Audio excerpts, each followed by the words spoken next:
Doctor, diabetes இருந்தா என்ன சாப்பிடவே கூடாதாமே? டயபெட்டிஸ் பேஷண்ட்ஸ் ஃப்ரூட்ஸ் சாப்பிடக்கூடாதுன்னு எந்த கைட்லைன்ஸ்லையும் சொல்லலை.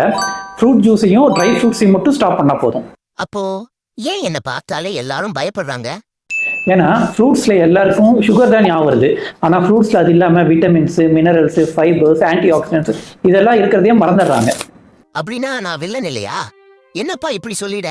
நான் வேற ரோலெக்ஸ் ஸ்டைல்ல ரேடியோ பெட்டி எல்லாம் தூக்கிட்டு வந்துட்டேனே. கண்டிப்பாக இது உண்மை இல்லை.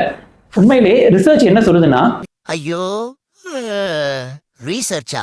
டேய் நீ வேற சும்மாறா. ரிசர்ச்சில் ஃப்ரூட் சாப்பிட்ற பேஷண்ட்க்கு ஃபாஸ்டிங் பிளட் சுகர் ரொம்பவே கம்மியாக இருக்குது. அது இல்லாமல் HbA1c லெவலும் கம்மியாக இருக்குது. அடடா, இவ்வளவு காலம் என்ன தப்பா புரிஞ்சுக்கிட்டாங்களே. ஆஹா. அது மட்டும் இல்லை, இன்னொரு பெரிய ஸ்டடியில் வாரத்துக்கு 3 நாளாவது ஃப்ரூட் சாப்பிட்ட டயபெட்டிக் பேஷண்ட்ஸ்க்கு 17% மார்டாலிட்டி ரேட் கம்மியாக இருக்குது. அதே மாதிரி 28% டயபெட்டிக் காம்ப்ளிகேஷன்ஸ் ரேட்டும் கம்மியாக இருக்குது.